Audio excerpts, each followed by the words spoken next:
Hello दोस्तों।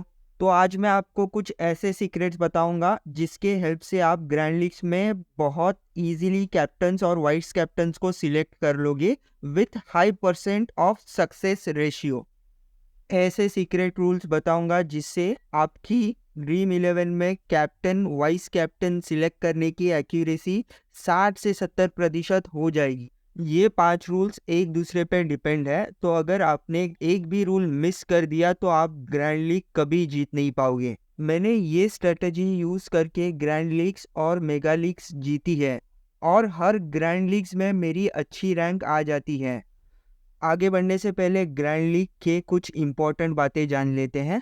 अगर आपको ग्रैंड लीग जीतनी है तो आपको 22 प्लेयर में से 11 ऐसे प्लेयर्स चुनने होते हैं जो उस दिन सबसे अच्छा परफॉर्मेंस करें। इन 11 में से हमें 2 ऐसे प्लेयर्स को सिलेक्ट करना है जो उस दिन बहुत अच्छा परफॉर्मेंस करे और कैप्टन और वाइस कैप्टन बन जाए। यही दोस्तों बहुत इंपॉर्टेंट टास्क हो जाता है हम जैसे फैंटेसी प्लेयर्स के लिए। दोस्तों, आज मैं आपको ऐसी स्ट्रेटेजी बताऊंगा जिससे आप ग्रैंड लीग में इजीली कैप्टन वाइस कैप्टन को सिलेक्ट कर लोगे और आपकी ग्रैंड लीग जीतने की प्रोबेबिलिटी बहुत बढ़ जाएगी। दोस्तों, वीडियो देखने के बाद आपको जरूर ये लगेगा कि आज आपने कुछ नया सीखा है और ये ऐसे सीक्रेट्स ग्रैंड लीग जीतने वाले विनर्स आपसे छुपाते हैं। ये वीडियो बहुत इंपॉर्टेंट होने वाला है। ड्रीम 11 में ग्रैंड लीग सबको जीतनी है, पर आपके और 2 करोड़ के सपने के बीच में आ जाते हैं 1 करोड़ और लोग जो आपकी तरह ही जीतने के लिए अपना लक आजमा रहे हैं। दोस्तों, आप ग्रैंड लीग 1 या 2 दिन में नहीं जीत सकते, इसमें टाइम लग सकता है। पेशेंस रखिए और टीम बनाने में फोकस करें। दोस्तों, ये बात समझ लो कि आपको कोई ग्रैंड लीग जीता के नहीं दे सकता या गारंटी नहीं दे सकता। तो दोस्तों, पेड सर्विसेज मत लो। अगर वो लोग ही ग्रैंड लीग जीत सकते तो वो आपसे पैसे नहीं मांगते। उनके टिप्स से रैंक 1 कभी नहीं आएगी और आपके साथ फ्रॉड हो जाएगा। तो अपना लॉजिक यूज करो, अपनी खुद की स्ट्रेटेजी बनाओ और एफर्ट्स डालो टीम बनाने में। यहाँ पे मैं आपको ग्रैंड लीग जिता दूंगा ऐसा प्रॉमिस नहीं करूंगा, पर मैं ये बोलूंगा कि आप मेरी स्ट्रेटेजी और टिप्स यूज करके ग्रैंड लीग में अच्छा करोगे। जैसे आपकी रैंक अभी लाखों में आ रही है तो वो इम्प्रूव हो जाएगी और आप ग्रैंड लीग जीतने के लिए जो माइंडसेट लगता है उस माइंडसेट से अपनी टीम्स बनाना सीख जाओगे। भाइयों, मेरे वीडियोस डीप एनालिसिस पे बेस्ड होते हैं, लॉजिक, नॉलेज और एक्सपीरियंस पे। इतना कंपटीशन होते हुए भी करोड़ों लोग ग्रैंड लीग में इसीलिए पार्टिसिपेट करते हैं क्योंकि करोड़पति बनने का इससे आसान कोई और तरीका नहीं है। पूरी लाइफ भी कमाते रह जाओगे तो 1 करोड़ रुपया कमाना मुश्किल हो जाएगा। तो पूरे दिन में 30 मिनट देकर और कुछ पैसे लगाकर 1 करोड़ जीतने का मौका मिल रहा है तो उस मौके को गंवाना नहीं चाहिए। अब दोस्तों, ज्ञान खत्म करता हूँ और आगे बढ़ता हूँ मेन टॉपिक पे। सीवीसी सिलेक्शन के पहले 2 रूल्स में हम प्लेयर के रोल्स पे फोकस करेंगे। रोल्स जैसे top order batsman, middle order batsman, batting all rounder, bowling all rounder, fast bowler, spin bowler. दोस्तों, पहले 2 रूल्स में हमें ये पता चल जाएगा कि कौन से रोल से हम प्लेयर्स को सिलेक्ट करेंगे कैप्टन वाइस कैप्टन के लिए। तो बढ़ते हैं आगे पहले रूल पे। आते हैं rule number 1, pitch report and ground conditions. Captain vice captain selection में पिच रिपोर्ट और ग्राउंड कंडीशंस भी बहुत इंपॉर्टेंट बन जाते हैं। ग्राउंड कंडीशंस और पिच रिपोर्ट हमें रीसेंट गेम्स जो सेम वेन्यू पे खेले गए हैं उससे पता चलता है और टॉस के समय एक्सपर्ट्स भी हमें बता देते हैं करंट डे पे पिच बिहेवियर कैसा होगा। हमें एक आइडिया आ जाता है। मैं मानता हूँ कई बार पिच रिपोर्ट जो हमें एक्सपर्ट्स देते हैं वो गलत हो जाती है, पर मेजॉरिटी टाइम्स 10 में से 7 बार ये रिपोर्ट सही आ जाती है।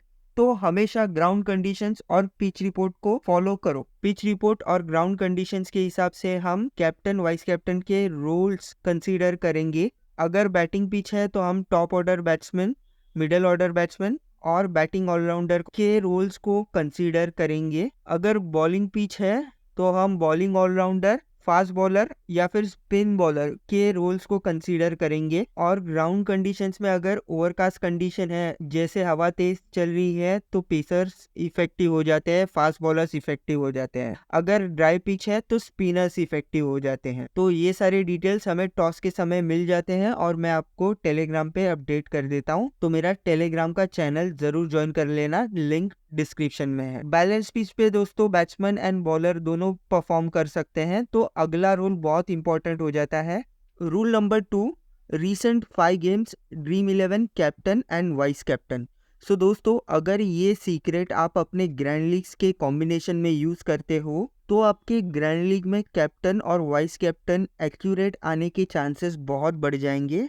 सो दोस्तों, जैसे मैंने आपको बोला, ग्रैंड लीग के कॉम्बिनेशंस में कैप्टन और वाइस कैप्टन प्लेयर्स को सिलेक्ट करने से पहले हमें उनके रोल्स को सिलेक्ट करना है। सबसे पहले दोनों टीम्स के लास्ट 5 मैच के ड्रीम 11 के कैप्टन और वाइस कैप्टन के रोल्स हम नोट करेंगे। जैसे इंडिया और साउथ अफ्रीका का मैच है, तो हम इंडिया के लास्ट 5 गेम्स और साउथ अफ्रीका के लास्ट 5 गेम्स के कैप्टन और वाइस कैप्टन को नोट कर लेंगे। सो दोस्तों, यहाँ पे हम फॉर्मेट भी देखेंगे। अगर ओडीआई है तो हम रिसेंट 5 ओडीआई के गेम्स लेंगे, अगर T20 है तो रिसेंट 5 T20 के गेम्स लेंगे। सो दोनों टीम के मिला के लास्ट 10 मैच के कैप्टन और वाइस कैप्टन हम नोट करेंगे।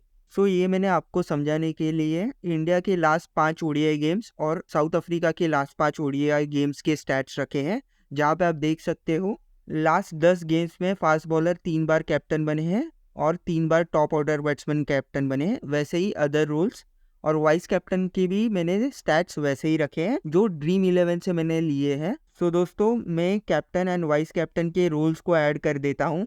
सो मुझे पता चल जाता है कि लास्ट 10 गेम्स में कौन से रोल्स के प्लेयर ने सबसे अच्छा परफॉर्मेंस किया है। सो दोस्तों, फिर हमें pitch report and ground conditions के साथ इसको कंपेयर करना है।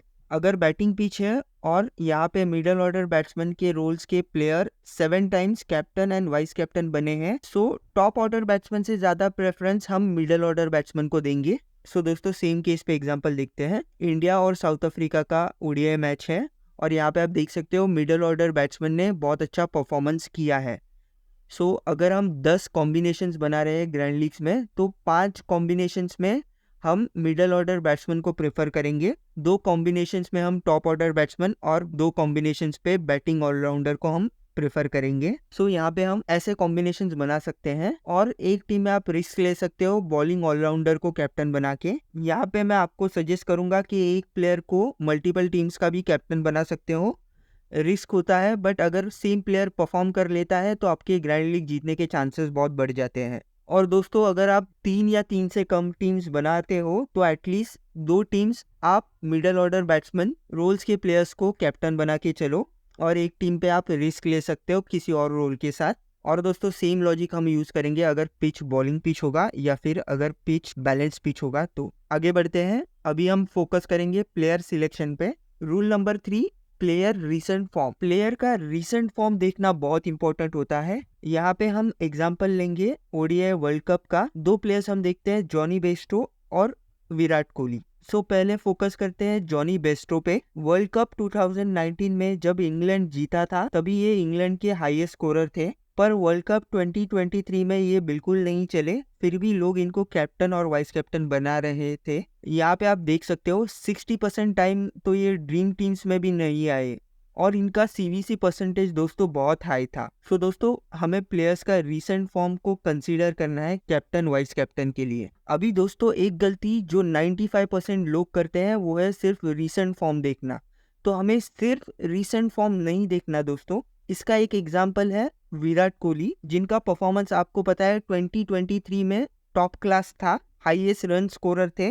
बट आप यहाँ पे देख सकते हो सिर्फ एक बार ड्रीम 11 टीम के कैप्टन बने थे और 2 बार वाइस कैप्टन बने थे। विराट कोहली का captaincy selection percentage world cup के हर गेम में 29% था, मतलब 1 करोड़ टीम्स में से 29 लाख टीम्स में वो कैप्टन थे। इंडिया के वर्ल्ड कप में 11 मैचेस हुए थे और सपोज अगर 1 करोड़ लोग टीम बनाते हैं तो 29 लाख लोगों ने विराट को कैप्टन बनाया था और 11 वर्ल्ड कप गेम्स में से 10 गेम्स में 29% सिलेक्शन रेट होने के कारण 29 लाख लोग ग्रैंड लीग जीत नहीं पाए, डिस्क्वालीफाइड हो गए, क्योंकि रीजन सिंपल है, 11 में से 10 बार विराट कोहली ड्रीम 11 टीम के कैप्टन नहीं बन पाए। सो दोस्तों इसीलिए पहले 2 रूल्स बहुत इंपॉर्टेंट हो जाते हैं, जैसे पिच रिपोर्ट और रीसेंट गेम्स के captain and vice captain rules. दोस्तों आगे बढ़ते हैं, आते हैं रूल नंबर 4 पे, जो है कैप्टनसी परसेंटेज।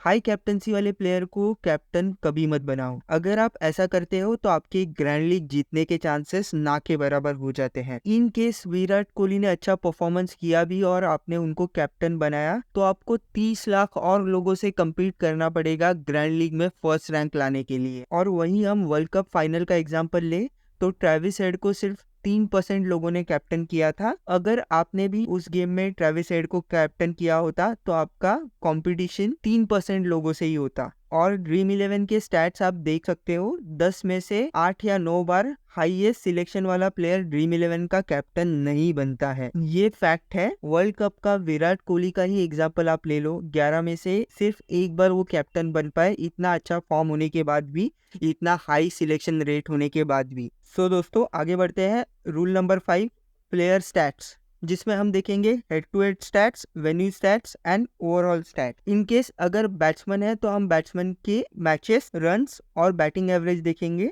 वहीं पे अगर बॉलर है तो हम उनके मैचेस एंड विकेट्स देखेंगे। So head to head stats मतलब उस पर्टिकुलर प्लेयर के उस टीम के अगेंस्ट कैसे नंबर्स है, कैसा उनका परफॉर्मेंस है, कितने मैचेस खेले हैं, कितने रन्स बनाए हैं और उस टीम के सामने पर्टिकुलर प्लेयर का एवरेज कैसा है। वेन्यू स्टैट्स मतलब प्लेयर का उस वेन्यू पे कैसा परफॉर्मेंस है। स्टैट्स में हम सेम देखेंगे, अगर बैट्समैन है तो हम देखेंगे कितने मैचेस खेले हैं, कितने रन्स बनाए हैं और बैटिंग एवरेज क्या है। अगर बॉलर है तो हम उनके मैचेस देखेंगे और विकेट्स देखेंगे। सो दोस्तों अगर किसी प्लेयर के हेड टू हेड स्टैट या फिर वेन्यू स्टैट्स अवेलेबल नहीं है तो हम कंसीडर करेंगे ओवरऑल स्टैट्स को। सो दोस्तों ये सारा एनालिसिस करने के लिए आपका बहुत सारा टाइम लग सकता है। सिंपल तरीका है कि आप मेरे मैचेस के वीडियोस देख लो और आपको पूरे मैचेस के स्टैट्स वहीं से पता चल जाएंगे और आपका टाइम बच जाएगा।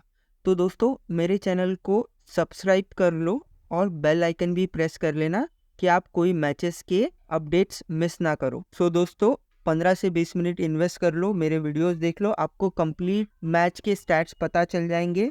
सो आप अच्छे से कैप्टन वाइस कैप्टन भी बना सकते हो और आपकी ड्रीम 11 की टीम भी बना सकते हो। आगे बढ़ते हैं, ये चार्ट मैंने आपको समझाने के लिए बनाया है, आपको हर बार ऐसा चार्ट बनाने की जरूरत नहीं है। ये सारे कैलकुलेशंस आप अपने माइंड में कर सकते हो। सो दोस्तों कैप्टन वाइस कैप्टन बनाते समय आप इन 5 रूल्स को कंसीडर करो। जो प्लेयर 3 या 4 रूल्स में फिट बैठ रहा है वो प्लेयर को आप कैप्टन वाइस कैप्टन बना सकते हो। ये सेम चीज ग्रैंड लीग जीतने वाले लोग करते हैं। एक एग्जाम्पल के साथ कैप्टन का एनालिसिस करते हैं। India versus south Africa 3rd ODI, dream team के कैप्टन बने थे अर्शदीप सिंह। आइए स्टैट्स देखते हैं उनके।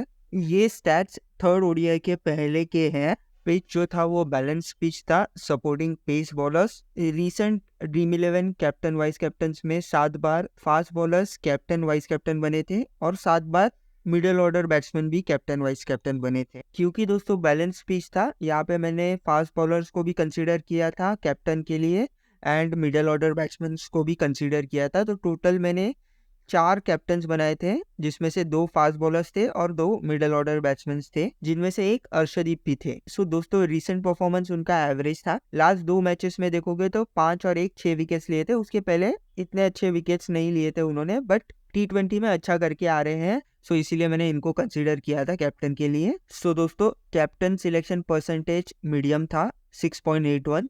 ज्यादा कंपटीशन नहीं था कैप्टनसी में। प्लेयर स्टैट्स आपको डिसेंट मिलेंगे। हालांकि हेड टू हेड में 2 मैचेस में उन्होंने 6 विकेट्स लिए थे, ओडीआई में 5 मैचेस खेल के उन्होंने 6 विकेट्स लिए थे। सो इन लास्ट दोनों मैच में ही उन्होंने ये 6 विकेट लिए हैं और वेन्यू पे उन्होंने कोई मैच नहीं खेला था। तो प्लेयर स्टैट्स डिसेंट हो गए। सो 5 में से 3 जगह पे ये फिट बैठ रहे हैं और 2 रूल्स में इनका डिसेंट या एवरेज परफॉर्मेंस आप बोल सकते हो, इसीलिए ये एक बहुत अच्छे चॉइस हो जाते हैं। सो दोस्तों ऐसे ही आपको एनालिसिस करते रहना है कैप्टन वाइस कैप्टन सिलेक्ट करते समय। इवन मैंने दोस्तों टेलीग्राम पे बोला भी था अर्शदीप इज गुड ऑप्शन। मेरी टीम देखोगे तो रैंक भी अच्छी आई थी। सो सेम स्ट्रेटेजी दोस्तों आप खुद भी यूज करके देखो, आपकी रैंक 100% इम्प्रूव हो जाएगी और आपके ग्रैंड लीग जीतने के चांसेस बहुत बढ़ जाएंगे। मेरे खुद के 10 में से 6 गेम्स में कैप्टन एक्यूरेट आ जाते हैं सो दोस्तों, एक कैप्टन के ऊपर मैं मल्टीपल टीम्स बनाता हूँ। ये थोड़ा रिस्की हो जाता है, बट अगेन प्लेयर ने अच्छा परफॉर्म किया तो आपके जीतने के चांसेस कई गुना बढ़ जाएंगे। पर दोस्तों, अगर आप 3 या 3 से कम टीम्स लगा रहे हो तो आप तीनों टीम्स में अलग अलग कैप्टन्स बना के चलो, क्योंकि रिस्क डिवाइड हो जाएगा। अगर आप 6 या 6 से ज़्यादा टीम्स बना रहे हो तो आप एक कैप्टन को मल्टीपल टीम्स में ट्राई कर सकते हो। सो दोस्तों, उम्मीद करता हूँ आपने इस वीडियो में कुछ नया सीखा होगा और ये वीडियो आपको आने वाले टाइम में ग्रैंड लीग्स में कैप्टन वाइस कैप्टन सिलेक्ट करने के लिए बहुत हेल्प करेगा, ऐसी उम्मीद करता हूँ। दोस्तों, मेरा ये चैनल सब्सक्राइब कर लो और टेलीग्राम का चैनल भी ज्वाइन कर लो। बेल आइकन भी प्रेस कर देना सो आप कोई अपडेट्स मिस ना कर पाओ। मिलते हैं अगले वीडियोस में। Bye bye.